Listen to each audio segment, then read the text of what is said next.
अथ आषाढ़ कृष्णा योगिनी एकादशी व्रत कथा एवं महत्तम आरंभ।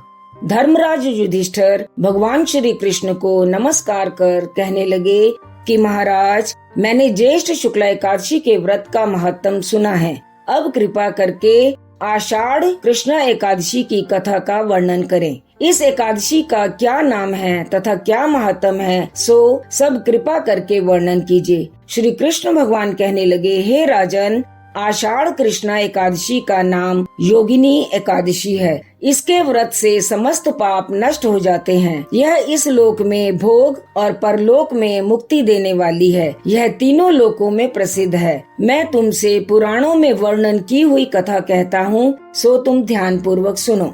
स्वर्ग धाम की अलकापुरी नामक नगरी में कुबेर नाम का एक राजा रहता था। वह शिव भक्त था और प्रतिदिन शिव की पूजा किया करता था।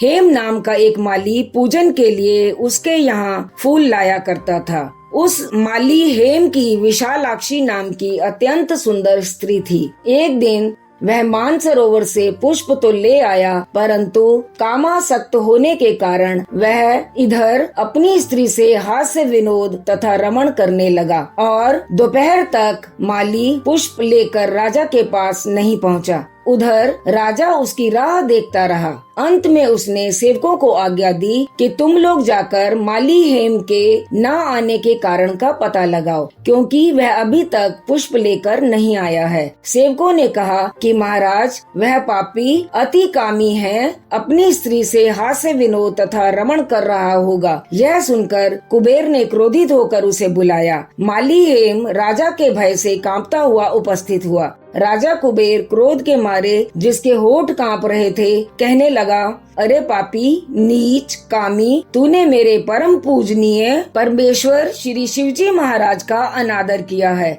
इसलिए मैं तुझको श्राप देता हूँ कि तू स्त्री का वियोग सहेगा और मृत्यु लोक में जाकर कोढ़ी होगा।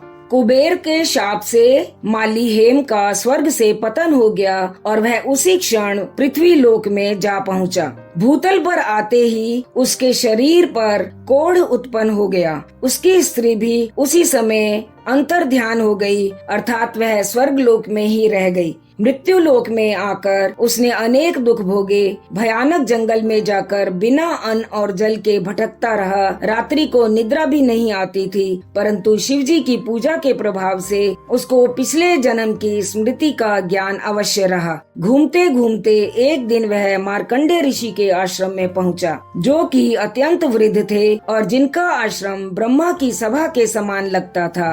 माली हेम वहां जाकर उनके पैरों में गिर पड़ा। उसको देखकर मार्कंडे ऋषि बोले कि ऐसा कौन सा पाप किया है जिसके प्रभाव से तू कोढ़ी होकर महान दुख भोग रहा है।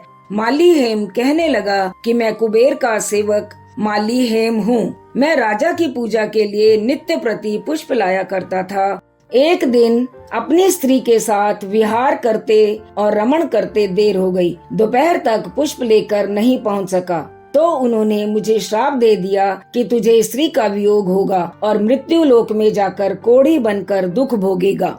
इस श्राप से मैं कोढ़ी होकर अत्यंत दुख भोग रहा हूँ। अतः आप कोई ऐसा उपाय बताएं जिससे मेरा यह दुख दूर हो जाए। इस पर मार्कंडे ऋषि बोले कि तूने मेरे सम्मुख चूंकि सत्य वचन कहे हैं, इसलिए मैं तेरे उद्धार के लिए एक व्रत बताता हूँ। यदि तू आषाढ़ मास के कृष्ण पक्ष की योगिनी नाम की एकादशी का विधि पूर्वक व्रत करेगा तो तेरे सब पाप नष्ट हो जाएंगे।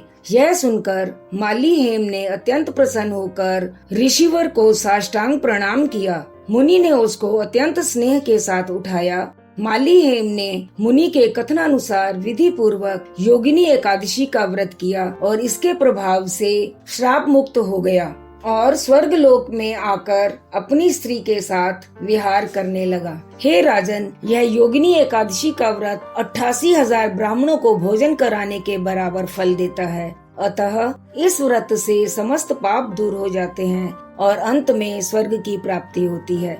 इति श्री आषाढ़ कृष्णा योगिनी एकादशी व्रत कथा एवं महत्तम संपूर्ण। विष्णु भगवान की जय।